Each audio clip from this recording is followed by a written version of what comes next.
Welcome to another edition of the Good and Plenty podcast. I'm your host, Jeff Goodman, and we are recording this podcast on Thursday afternoon, a special pod devoted to the disaster that was the Boston Celtics season. And no better person to bring on to discuss that than none other than Bob Ryan of the Boston Globe, who is the expert on Boston Celtics and the NBA around these parts. But first, let me tell my Boston listeners, and Bob Ryan will be proud of this because he was there and he spoke at this a few years ago. A night you should not miss, and that is the 2019 Coaches vs. Cancer Dinner. It's September 17th, Tuesday night, and it is a college basketball night where you can meet all the Massachusetts college coaches, Tommy Amaker, Jim Christian, UMass's Matt McCall, you name it, Bill Cohn of Northeastern, and you can also listen to a panel discussion moderated by none other than yours truly. For information on sponsorship and tickets, go to www.tipoffmadnessma.org. Again, that's September 17th. Great night for Massachusetts college hoops. I'll see you there. There's also an open bar. All right, so I was looking for the ideal person to talk to put this whole Celtics season, this mess, this, I don't know, just kind of disaster because of all the expectations for the Good and Plenty podcast. And the name that obviously was at the top of my list was none other than Robert Ryan, Bob Ryan of the Boston Globe. And Bob joins us now, and Bob, this was one that I don't think anybody saw coming before the season. Nobody. Certainly not I. I was enthusiastic. I did feel and did say on several occasions in both in interviews and in print that this was going to be a much more challenging season for Brad Stevens. This was going to be a new challenge to put this team together, to incorporate Kyrie Irving and Gordon Hayward into a lineup where people had become accustomed to playing time and roles and stature, etc. And that the trick was going to be to keep everybody happy and to maximize the potential of a lineup that I felt was the deepest quality roster in the NBA. I believed going into this season that the Boston Celtics had more players, good players, 1 through 10, and maybe even 1 through 12, than anyone. We all know who the best 1 through 4 is, but the point being that they had more good players than anybody, and this is a tremendous asset in theory. But Brad Stevens, was not able to get this accomplished. They seldom had any concentrated run of quality basketball, of cohesive basketball. It was a stop and start season from the beginning and right through to the playoffs, when after a nice series against a depleted Indiana team, they had a tremendous first game that got all their followers all hyped up, and then they absolutely went right back to revert to their worst instincts and threw out 4 stink bombs in a row, culminating in a highly appropriate ending in Milwaukee that was the perfect metaphor for what was a bewildering and really finally a wasted season. I've known Brad for a long time, since he was an assistant at Butler. And I felt like if anybody, Bob, could figure Kyrie out or could just learn how to coexist at a high level with Kyrie and maybe earn Kyrie's respect, it would be Brad, because he's got no ego. I mean, I remember doing a story with him a couple of years ago for ESPN, and we went out like man on the street type deal, like, who is this guy? He didn't want to do it. He didn't want to do any part of it because I think he was uncomfortable with it himself, and he didn't want the players to think anything was about him. Now, this is before Kyrie arrived, but that's still Brad to his core, that he really doesn't have an ego, and even if he does, he's not going to let it be known that he's got an ego.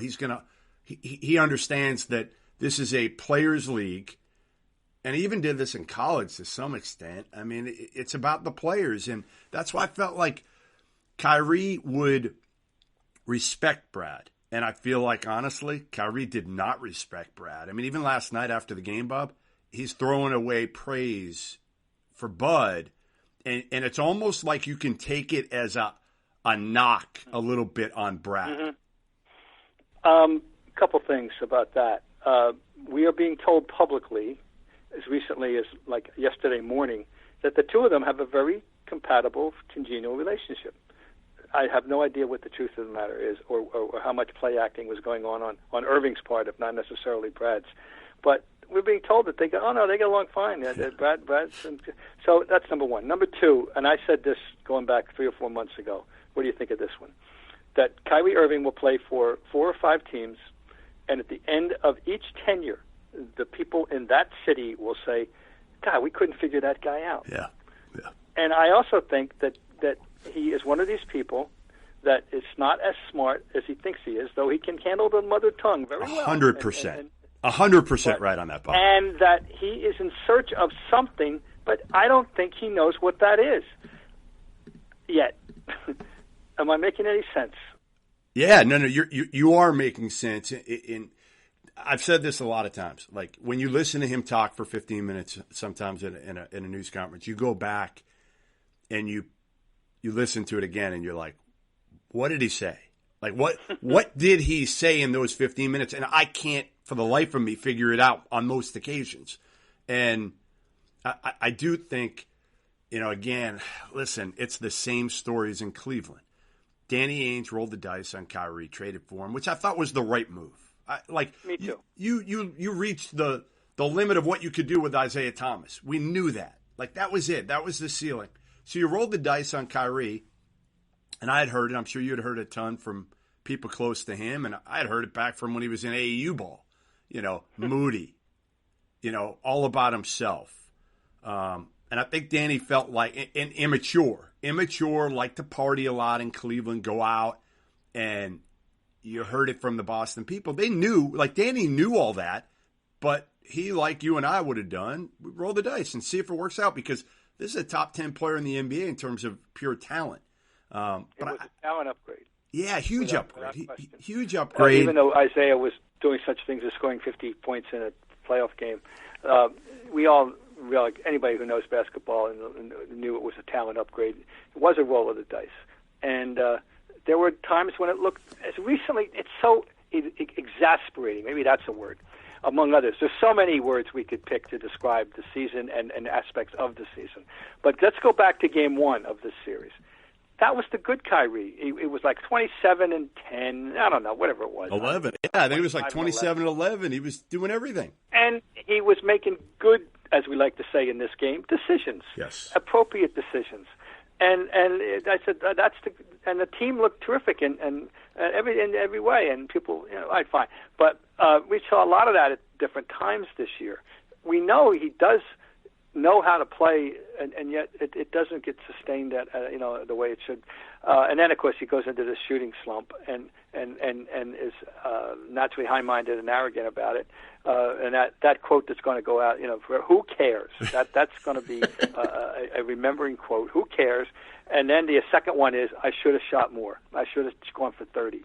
And then I'm that great a shooter, Bob. You forgot the second part of that. That great a shooter. I'm yes. that great a shooter. I should have gone for 30. I'm that great a shooter. Boy, good luck to whoever it is, New York, L.A., whoever's next, because we know there will be a next. There's no encore coming in Boston with Kyrie Irving. There's no, that's not even on the radar screen right now. What do you do? If you're Danny Ainge, what do you do now? Do you literally go to Kyrie and just say, and I don't think he'll do this, but almost like, hey, listen, man, like, this is it. Like this didn't work. We know you're gone anyway. Let's just move on. We're not going to bother even offering you the max. Or do you offer him the max and say, like, maybe this can be salvaged? Maybe there's a chance he comes back here and comes back with his tail between his legs. I don't think there's any chance he does that. No, I don't see. I think how exactly he's going to go about it, but I don't know. I'm sure it's been in the front part of Danny's brain for a long time, and maybe waiting to see how it would all shake out. Maybe some miracle would happen and everything would fall into place properly in the playoffs. As there were moments when it looked as if it had, including Game 1, but now we know that was always a mirage. So. What do you do? I don't know. I'm not real good at that kind of speculation. That's why we pay Danny the big money, and we just comment on what he did. Now, I'll stick with I'll skate my ring. I'll stay in my lane. I'm not going to tell him how to go about it, but I'm sure I trust that Danny will figure out or go about it the right way, because I do have faith in Danny Ainge's ability to run this team properly and well. And he has run the team damn well, and over the 15, but it is amazing, 15 plus years now. But this whole season, I believe that I know Laker fans had expectations, but that was crazy. The best they were ever going to do was 7th or 8th, and in the playoffs. That's about all. I know Philadelphia fans are about to go crazy because they're on the verge of losing to Toronto. And they had expectations, but nobody had more grandiose expectations than the Boston Celtics, who thought that perhaps they're going to go to the finals. And then to have it's not just that it ended the way it did last night, which was, I said, very appropriate, but that the whole season, there was never a sustained period where you could feel good about the team. What's the most you could feel good about the team? A week, 10 days? That's about it. And then something would happen, and they'd go right. Another stink bomb game would come up, and you'd be let down. They were teased. They were teased all year long. Yeah, they were tough to figure out, and Kyrie was the further it went along. And I've said this even when they got him. Like, listen, I understood his talent, but I also knew all the other things going on. And my buddies would ask me, and I'd say, listen, again, he's got the talent, but he is not a leader. He is not a leader. He's not going to be a leader. But I felt like in that locker room, it would be okay again because of Brad and the fact that nobody's ever said a bad word about Brad Stevens. And you got Al Horford, who's not a leader per se. He's not a strong leader, but he's a lead-by-example guy that you just don't want to mess with because, again, he's such high character. And I felt like you had some toughness. Like, if Kyrie got out of line, like, Marcus Smart in practice would just hand it to him, right? That probably happened. We don't know about it. But my guess is that probably happened on a few occasions. I just felt like nobody really respected, and this was one Celtics player. I wrote a column earlier today on Stadium. One Celtics player told me, everyone respects his talent, but he's hard to play with. It's all about him. Yeah. Well, and it regressed to the point of an uncontested air ball last night. Wasn't that the nadir, that moment? Wow. When absolutely, it was like 3 feet wide to the left. It was That's bad. What it was shocking. Yes. That was a shock. Yes. I mean, I always say I've lost the capacity for shock, except for very for specific things. But that would qualify as one of those very specific things. But now we're talking about Kyrie, and I know we're going to get to somebody else, but I just want to make it clear, or go on record, it wasn't all exclusively about Kyrie. No. So let's make that quite clear. I was getting there. I was getting to the next. Okay, I know you will. The next I just ones. want to make sure I get on record. So, I've been harsh on Kyrie, but I think, again, deservedly so. And I've got a bunch of people coming back at me saying, well, what about the $30 million man? What about Gordon Hayward? And I do think, listen, here's the problem with the whole Hayward situation. We all understand he went through a major, major injury. He's not himself. So you want to give him a mulligan, and you do give him a mulligan because he deserves it. But I think Brad was in a difficult position where he was trying to figure out, can I get Gordon closer to what he was, maybe for the playoffs? And also, he's got a relationship with Gordon that goes back to high school when he recruited him when he was a damn tennis player coming out of high school. And so I think the other guys, the Marcus Morrises, the Jason Tatums, the Jaylen Browns, felt slighted, felt like they weren't being given the same latitude, the same opportunity, that Gordon was getting preferential treatment. I'm so glad you said that. I never would put it in those, and I'm not saying that you aren't right. I was just looking at it as, without using that very damning phrase, preferential treatment, I was trying to explain to people when they would ask me in the hopes that I might have some kind of rational answer, that if you could sit Brad down over, I don't know if he'll have a beer, but a cup of coffee or whatever, and say, okay, Brad, let's go back to the beginning of the year. Didn't you play Brad Hayward too much? And in the hopes that, just because you played him too much. Yeah. And there were two things wrong with that. One, he wasn't very good. And two, the residual effect on the minds of the others who felt that he was getting unwarranted playing time when we have the one position where they had an overload of quality people is forward. Let's do away with point, big forward, small forward, wing, whatever, fours, yeah. and the game. Yep. Forget that. Forwards or wings. just go win. Because Brad's one himself that said we got bigs, wings, and ball handlers in the game. That's what we have. Okay, fine. They got a nice surplus of those quality players there, and they don't need that Brad to suck up bad minutes when we have people that could have given us good minutes. I think that was the problem really. And then so if that was also viewed, and you would be closer to it and have an idea more than I, as quote preferential treatment, in which they're taking it, well, he's trying to, as you did, is somebody he's known since high school, and he's on a different level with the coach than any of us are. If they're really framing it that way, another problem. So it's just unfortunate. Maybe it would have been better in theory if he was all new to Brad Stevens and not somebody from his very pleasurable past. Yeah, and these guys that the Tatums, the Browns, the Marcus Morrises, I think a lot of them felt like, all right, we can't get in their rhythm here, right? Like we get the ball and we feel like we got to do something because if we give it up, we're not going to necessarily get it back because there are a lot of weapons in this team, a lot of guys that need the ball, and you got one guy in Kyrie who loves to pound the ball, right? I mean, it's funny because KD, everybody's got this thing with like KD and Kyrie going to team up together in New York, and I'm looking at it and I'm saying, like, hey, KD did this with Westbrook. It didn't work. He hated it. What's the difference between Kyrie and Westbrook? I'd rather have Westbrook because he's at least a killer and he's going to leave everything out on the floor. And he's also got that burst and that juice that he can make things happen. Where like Kyrie looked hurt through a lot of the series. He looked that bad in terms of unable to kind of get things done around the rim. He was swallowed up. He looked injured. Yeah.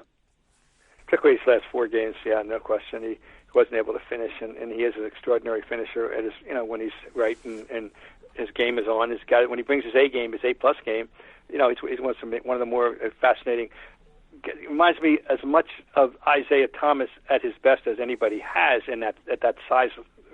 He's a little bit taller than people think, but I would go so far to equate his game with the best of Isaiah.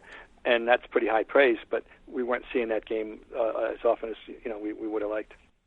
All right, so we've hit on 2. Well, we've hit on 3. Brad a little bit, who said I think he didn't do a good job last night in no uncertain terms for the year, which I think we can agree on that maybe Brad needs to be a little bit tougher. He's never dealt with a player. He had Rondo for a little while, but he's never dealt with a player like Kyrie and the complexities. I mean, he's dealt with Shelvin Mack and Gordon and Matt Howard at Butler, like just easy guys to coach. And even with the Celtics, he's been lucky because most of the team has been either young guys or an incredible veteran like Al Horford that you don't even have to. I mean, like Al's like the greatest teammate to deal with, the greatest person, player. He'll never say a bad word. He's honestly kind of the opposite of Kyrie in terms of everything he does leadership-wise. Yep. He's no question about that. He's smart. He'll never throw his coach under the – like the other night, even after Game 4, Al was asked, like, all right, what do you have to do to change? What do you have to do before Game 5? And Al said, like, listen, our coach will have a great plan. We got to watch tape. We got to think about we got to see what the staff comes up with. And Kyrie was like the opposite. We got to do this. We got to do this. It was him. It was him instead of saying like I try. But again, I don't think Kyrie, no matter who he plays for, I don't think Kyrie's going to have. I think he feels like he's smarter than everybody else, including his coach. Yep. No. And he's not as smart as he thinks he is, and that's a. I won't say a fatal flaw, but a very damaging flaw to have, and we've seen it in the past with other people. And it doesn't always work. In the end, it does not work out the way it should, commensurate with talent. And he does have great talent. Great talent. And he's still young. It's hard to imagine. He's still young. 27. 25, right? 27, I think now. Yeah. Well, he's still got plenty of time left. Well, I think it's going to be a past tense story in Boston, and which I'll throw this one at you. Can we then automatically project Rozier back to where he was 12 months ago? It's a great question. I know Danny loved Terry even before he went on the run last year in the playoffs. He loved Terry to where we would talk a little bit when they still had Isaiah. And I was never a big Isaiah guy. I just wasn't. I felt like it's funny. I really have not liked either of the last 2 point guards for very different reasons. Isaiah and Kyrie, I think they're all about themselves, both of them. But Isaiah, at least you had the respect for because he had the passion. He had the chip on his shoulder. He got the most out of his ability. Neither one guarded in different ways. Kyrie, that's the other part I have with Kyrie. It's like he could be a good defender if he wanted to be. Isaiah couldn't. He couldn't be a defender that impacted the game. Kyrie could have, but he just stands around half the time. If I'm not mistaken, there was a point in time, and maybe 2/3 of the way through the season, when there was a narrative, and I remember reading at least one story, if not more, on that occasion, of the improving defensive ability or interest and effectiveness, shall we say, of Kyrie. He was taking charges. He was doing stuff for a brief period of time where he was actually, getting some praise for fitting into the defense. Well, that guy didn't show up in the playoffs. Boy, it was now, unbelievable. He's not the only one. I'm not the only one, but that guy did not show up in the playoffs. I remember going in, and this will be the final part of the blame game, I guess, which is the young guys. So I go in the locker room of an opposing team that came in early this year in Boston. I'm not going to say who it was, but a veteran player that was he's still playing in the playoffs, so you could probably figure out who it is, who was just a team guy who sacrificed his entire career. Not that he could put up unbelievable numbers, but he was all about team. And I said to him, listen, here's my thoughts. Tell me if I'm wrong or not. And I said, isn't this primarily Kyrie's fault? Like, if you're playing the blame game, isn't this more on Kyrie Irving than anybody else? And he looked at me and he's like, nope. I'm like, what? He goes, no, it's the young guys. They're the ones at fault. They should accept their role and understand where they are right now instead of wanting more.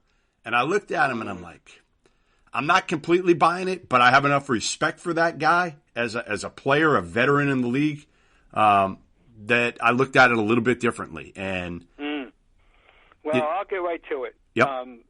I am vastly disappointed in the lack of progress of Jason Tatum. And I went so far at the peak of my Tatum mania, which was still intact in the middle of the season when he still wasn't, having the year where I thought he was going to have. When the Anthony Davis thing broke, and the talk was about, the Celtics are in the best. Everybody agreed. The league consensus opinion was that no team has more assets and conceivable assets to make a deal with the Orleans than the Boston Celtics because of the surplus of young talent and the draft picks, blah, blah, blah. Okay, fine. And I'm saying, well, that's great, but I ain't giving up Tatum. Me too. I don't care That's right. about Anthony Davis. Yep. I'm not giving up Tatum. Now you're giving up Tatum. God. And, I got to reconsider. But I don't want to bail. What happened? Well, he seemed like he had everything going for him. Talent and a grounded sensibility, intelligence, good heart in the right place. The entire package. A year ago, we were singing the praises. And I hope it's oh my God, I don't know how you bail on a 21-year-old kid. But I'm saying I thought that I was that high on him, and now I just wonder, what happened or what didn't happen. Listen, I'm the one who said before he ever played an NBA game that he would be a Hall of Famer and have a better career than Paul Pierce. So think how I feel right now. So I love the kid. I still think. Listen, I still feel like his game was stunted this year with Kyrie. Kyrie treated him kind of like his little brother, right, at Duke. Well, and I can't, kind of like LeBron did to Kyrie to some degree, right? I don't want him. I want him here, but I don't want him getting to here, which is where I'm at or anything close to it. I'm the guy here. And again, listen, Jason Tatum still got a ways to go physically, right? Finishing around the basket at times, he's got that length and he can really get to the basket and finish. But through contact, it's different. Yeah. It's different. He needs to put on 10 pounds of muscle this offseason, work on his game, work on taking higher percentage shots. But again, I think a lot of it goes back to the fact that these guys are taking low percentage shots because they don't know if they're going to get the ball back again. So they're forcing it when they weren't a year ago. They were playing more up and down. Remember last year how they were playing the playoffs? They were running. They were gunning. Yeah. That's why Jaylen Brown was so good, Bob, is because Jaylen Brown in the open court is phenomenal. Well, and the flip side, let's go right to it. The flip side was the Bucks were everything that we're talking about.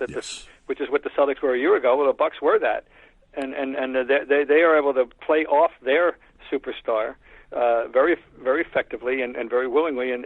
But the roster composition is one of the most interesting things, and one of the things the game of basketball has got a certain essence, has got a certain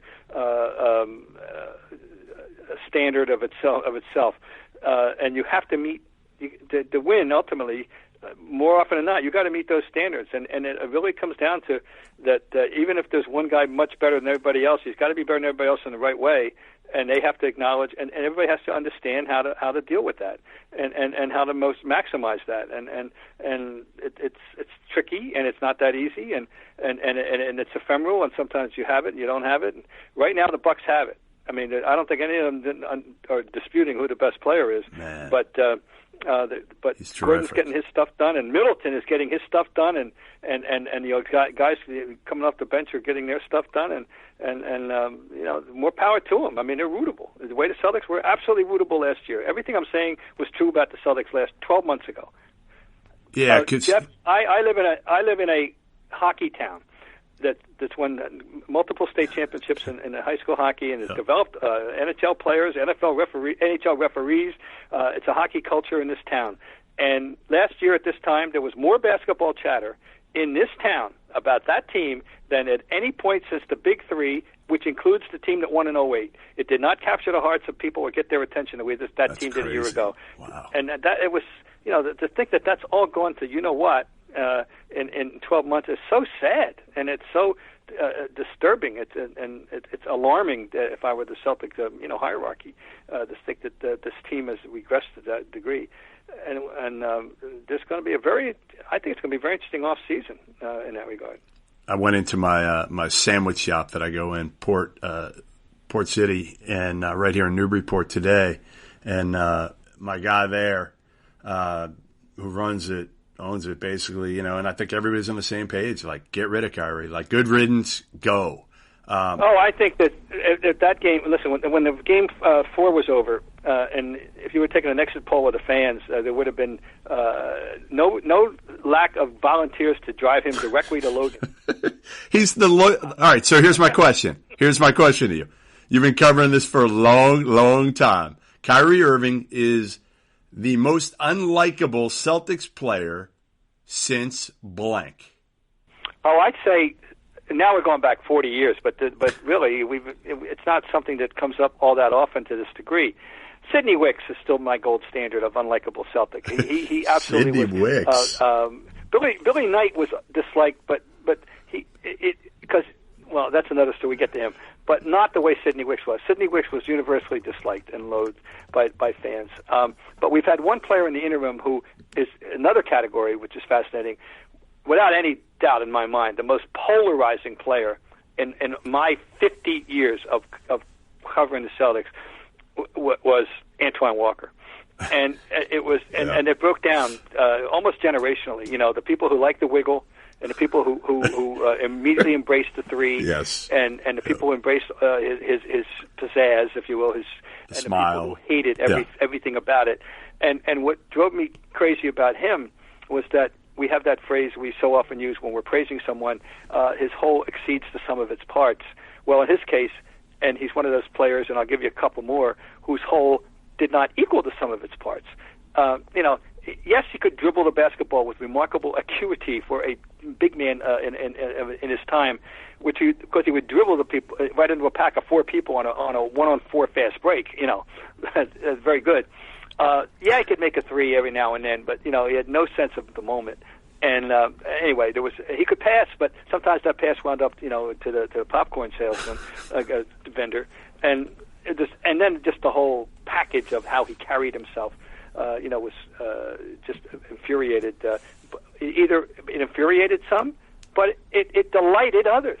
And this is he gets the prize for the most polarizing, but the most universally disliked player of my time of any stature was Sidney Wicks. Why, Bob? What did people? And again, it was I was young, so I don't remember Sidney Wicks. They thought he was lazy. They thought he was, and there was something about it. It was an arrogance. There was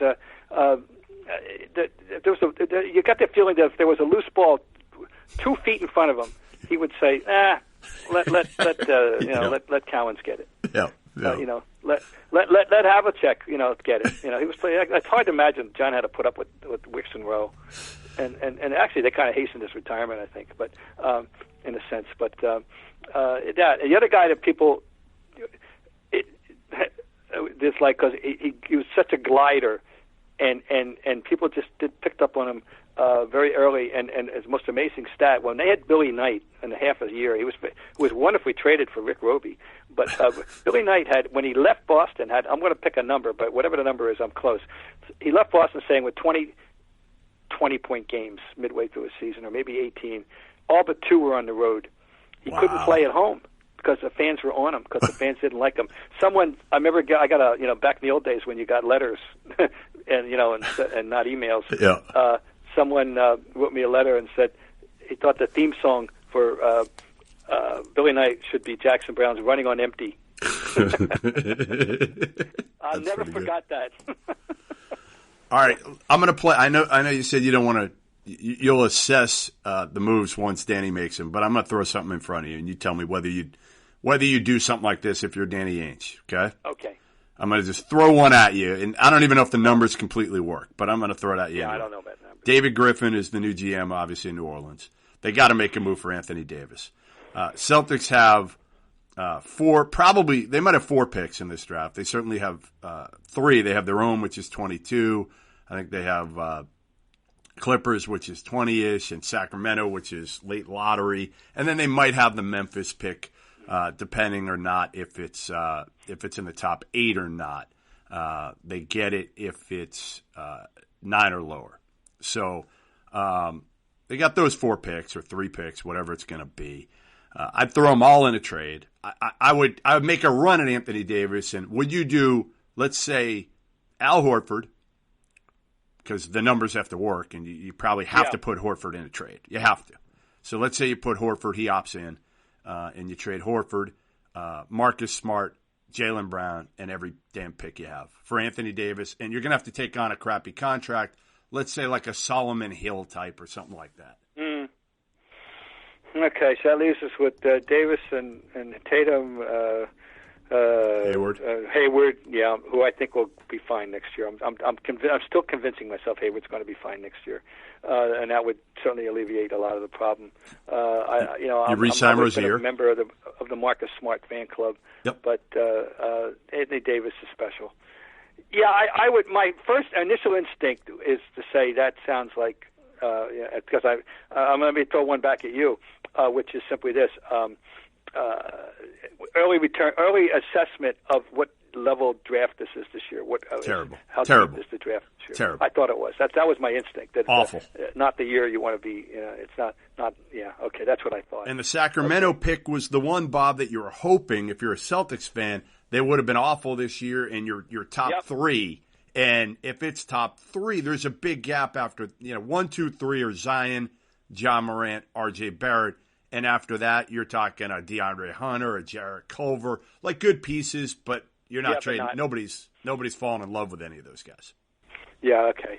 I'd say my first instinct was okay. That means I still keep my guy that I who's and I still have faith in Hayward, and that would be a very interesting conceivable rotation. And of course that means that Kyrie's gone. We got Rozier as the point guard till further notice. And then they could shop around. I mean, and you get Morris back. Hesitation on Davis? Do you have any hesitation on Davis? There's no yap out on his game, is there? The only thing I wonder about where his head is. I mean, that's all, folks, and this whole way he's orchestrated this are a little unsettling to me. But I don't know that it's enough to turn me off on him. I mean, his talent is just unquestioned. Here's what I love. All right, so I love Anthony Davis as a kid. I think he's too naive. And I think the problem was here he let Rich Paul dictate everything that kind of happened, right? Once he hired Rich Paul, everything kind of changed with this kid. And he didn't – kind of like Kawhi with his uncle. Very similar to a year ago, Kawhi and his uncle. Like, Kawhi just wants to play ball. You see it now. Like, he's a killer, right? I mean, just wants to play ball. All those questions about does he love to play the game because last year he was hurt and sat out games for San Antonio, and his teammates question him. I think you could point to most of that to his uncle. I think the same thing can be said with Anthony Davis and Rich Paul. I think Anthony Davis is as high a character kid as you're going to find. He's a team guy. Now, the big question you'd have, obviously, is if you're making a trade like that, you obviously need to know 100% that he's going to stay here long term. You're not rolling the dice. But that's a given with anybody in any of those circumstances. Right. As a rule, we all seem to agree to that. Yeah, yes. Sure. Now. Oh, yeah, it's not a rental. You can't do it as a rental. I would do that trade. I would do Horford, Smart, Jaylen Brown. I don't think I would do Tate. I think there's a big enough difference between Jason Tatum and Jaylen Brown. I think Tatum is a high IQ scorer, like elite level scorer in the league, where I think Jaylen Brown is more of a piece. He's challenged offensively, especially in the half court. Great defender. I like him as like my fifth offensive option, but I would trade him. Yeah. I think his stock is back on the higher end again, where early on in the season it was like, I don't know what you could have got. Now you got to hope that like David Griffin loves Jaylen Brown ultimately, or else there's no way they would do this trade. And I don't think you can do it for Tatum, because I think then you go in with Anthony Davis, Hayward, who you don't know if he's going to be the old Gordon Hayward, Jaylen Brown. You know, you re-sign Rozier, you're talking about a team that Anthony Davis isn't even going to come here. Like, I think if Anthony Davis, if you said, hey, you got a chance to be the guy with Tatum, with Hayward, I don't know if he stays here, but I think, look, you're trying to sell him on L.A. right now? You think he really wants to play with what could be a broken down LeBron James and a bunch of guys who can't shoot? No, I agree. Sounds good to me. Well, that definitely sounds good to me. All right, well, listen. I appreciate you taking a few minutes on a Celtics burial funeral day. By the way, I feel so. It's just the thing that keeps coming back at me, Jeff, is the year. I mentioned earlier the 12-month contrast. How pleasing it was, how much fun it was last year, and you didn't even feel that badly after they lost to LeBron. In the end, it was uplifting. The whole run was great. And you're going to look forward to next year, which was going to happen, and it's just such a sour feeling. I mean, people are down on the team, and they're questioning Brad. You have to say it was his responsibility to make this thing work and to get these pieces to fit together, and except in very brief little spurts it didn't fit together, and he couldn't get it done. And I'm very uncomfortable, Jeff, with people going after Brad, because I'm definitely a member of the fan club, and personally and professionally, but he's didn't have. He's right. He did not have his best year, and you know what though? He's a very bright guy, and he's and he'll do a lot of thinking, I think, about how to go about things, and if he thinks there's somebody he needs to talk to get some advice, he'll get the right person. So I got faith in Brad Stevens to straighten this out. Yeah, I think he'll certainly learn from this year. And again, you wonder if Danny has to learn too, like who you can put with Brad, like that maybe Brad, unlike a Doc Rivers or somebody that. But again, I think with Kyrie, I don't think like you could have put Phil Jackson like here. I don't think it really matters to Kyrie. I really feel like, again, he feels like he knows more than everybody else, and he's going to do his own thing out there. I mean, listen, he went out firing, didn't make any shots, and then didn't show up for the exit interviews today. For the Celtics. Yeah, well, that's all we need to know. But no, that doesn't shock me. Actually, Well, it was ugly, and I'm going to repeat. It was and completely and entirely an appropriate ending to that season. It was. That is a metaphor for the entire season. So, let's get it dead and buried and go Bruins. All right, I got one last thing I want to hit you on real quick. You don't have to go into depth, but on the college basketball front, the college basketball trials are now over. What type of impact, as a college basketball fan, what type of impact do you think this had on the sport, on somebody like you who's following it, but not like super close to everything that's going on with this thing? Did it matter? Did you even care what was going on? Well, I was curious to see if major shoe would drop, that more than just assistant coaches would become ensnared in this, that the major names that we know are guilty of these things year in and year out, and a certain coach in a far western state who got caught with a hand in a cookie jar as much as you possibly could, and then gets off and life goes on. You know, Jeff, I'll just repeat. You know how I feel. I love the sport. I'm an enabler. I've followed the sport since I was 6 years old. I went to the Palestra when I was 6 years old in 1952.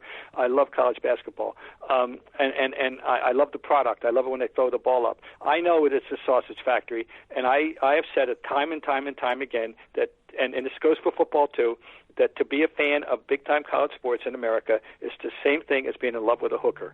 And you know it's wrong, and you know it's bad for you, but you cannot help yourself if you are in love with that hooker. And I'm in love with the damn product, and I want to believe better things about it than I know are true and about it. And it just, you know, so I feel badly, but you know, I don't have the gumption to say goodbye to the whole thing, you know. I paid my own way to the Final Four. I've been doing it ever since I stopped covering and retired in 2012. And I love the pageantry of it all. I've been to 200. I got to my 200 gym this year, Jeff, this year, and to see a games. And yeah, what's the big one that you haven't been to, Bob? What's like the biggest one that you want to go to that you've never been to? Don't laugh now, and even though I guess it was better in the old days, but Oklahoma State. Yeah, good one. IBA Arena. Yeah, I want to see that. I guess it was better before they expanded it. You know, but that's really. It took me a long time to get to Allen, but I got there. You know, and I've been. I think iconically, you know, I've been to the Butler. You know, which you got to go to. Have you done Gonzaga, Bob? Have you done Gonzaga? I would love to. No, I'd love to go out there. You got to do that. I'd love to go out there. Okay, thank you. That's the one. That's the one you really need to do. It's great. I will take your advice. We'll get you there. We'll try to get you there. Maybe we'll take a long road trip this year. Good. We'll find a good Gonzaga. St. Mary's is going to be very good again this year, so we'll figure that out. All right, Bob. Listen, I appreciate you taking a few on a beautiful, beautiful New England day. Get outside, go for a walk. I'm taking my dog for a walk when we get done here. That's great. And we'll talk soon. I'm on my way out the door. I'll see you. Thanks a lot, Bob. Bye, Jeff. Bye.